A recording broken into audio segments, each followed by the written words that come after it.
இன்னைக்கு நம்முடைய பிரதமர் அவர்கள் 26, 27ஆம் தேதி தூத்துக்குடி விமான நிலையத்தையும் திறந்து வைக்கிறார். அரியலூர்ல கங்கை கொண்ட சோழபுரத்துக்கு வர்றாங்க, தூத்துக்குடி விமான நிலையத்தையும் திறந்து வைக்கிறாங்க. அது தமிழகத்தினுடைய 6வது விமான நிலையம் இரவு வசதியோடு இருக்கு. ஆனா உத்தரப்பிரதேசத்தில் இன்னைக்கு 11 விமான நிலையம் இருக்கு. இந்தியாவில் இருக்கக்கூடிய மற்ற மாநிலங்களுடைய வளர்ச்சி வேகமா இருக்கு.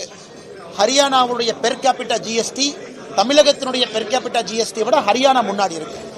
அதனால் தமிழகத்தை பொறுத்தவரை வளர்ச்சி பாதையில வரணும்.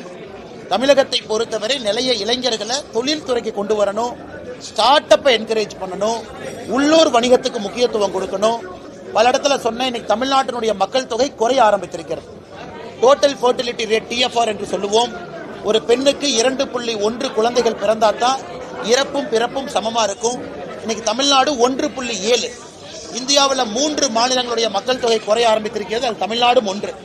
இதே மாதிரி இன்னும் 10-15 ஆண்டுகள் நம்ம போச்சுன்னா மக்கள் தொகை ஒரு பக்கம் குறைய ஆரம்பிக்குது.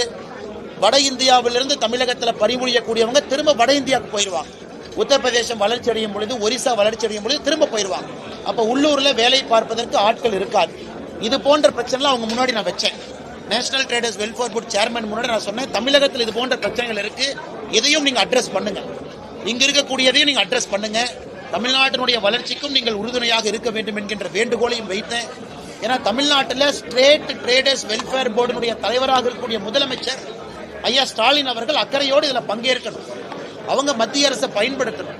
இவங்க national traders welfare board chairman, தமிழகத்தினுடைய முதலமைச்சர் இங்க சேர்மனா இருக்கிறாங்க. அவர்களும் முறைப்படி தமிழகம் இன்னும் முன்னாடி போறதுக்கு முயற்சி இருக்கிறாங்க. இன்னைக்கு நம்பர்ஸ் பாத்தீங்கன்னா தமிழ்நாடு பின்னோக்கி செல்ல ஆரம்பித்திருக்கிறது. இதை யாரும் மறுக்க மாட்டார்கள். அந்த கருத்தையும் முன்னாடி வச்சிருக்கோம்.